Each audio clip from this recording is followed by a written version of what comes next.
Сәлем достар, Қасым Channel арнасындасыз.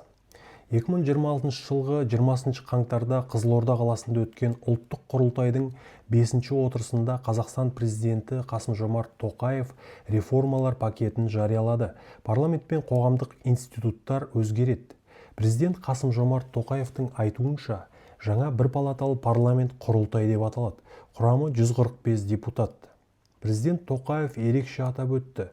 Жаңа парламентте президенттік квотада, Қазақстан Халық Ассамблеясы квотасы да болмайды. Барлық депутаттың мандаты тең, арнайы орындарсыз. Президент Тоқаевтың мәлімдеуінше, депутаттар партиялық тізімдер бойынша сайланады, ал өту шегі 5% деңгейінде сақталады. Сонымен қатар президент Қасым-Жомарт Тоқаев өңірлерде мажоритарлық жүйе сақталатынын айтты. Келесі блок бақылау және тағайындаулар. Президент Қасым-Жомарт Тоқаевтың Конституциялық сот, жоғарғы аудиторлық палата және орталық сайлау комиссиясы мүшелерін тағайындау тек парламенттің келісімімен жүзеге асатынын жеткізді.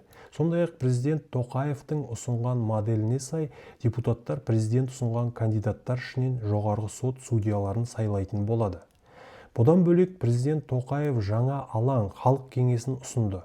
Қазақстан Халық Ассамблеясы мен ұлттық құрылтайдың функциялары осы алаңға өтеді. Құрамы 126 адам, этномәдени бірлестіктерден 42, мәслихаттардан 42, қоғамдық ұйымдардан 42 өкіл.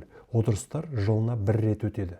Тағы бір өзгеріс, президент Тоқаев тағайындайтын вице-президент лауазымы енгізілетінін және мемлекеттік кеңесші қызметі қысқартылатынын айтты. Президент Қасым-Жомарт Тоқаев атап өткендей, реформалардың түпкі мәні өкілетті органдардың легитимдігін күшейту, жауапкершілік пен ашықтықты арттыру және саяси жүйенің жұмыс қағидаларын айқынырақ ету. Назарларыңызға рахмет.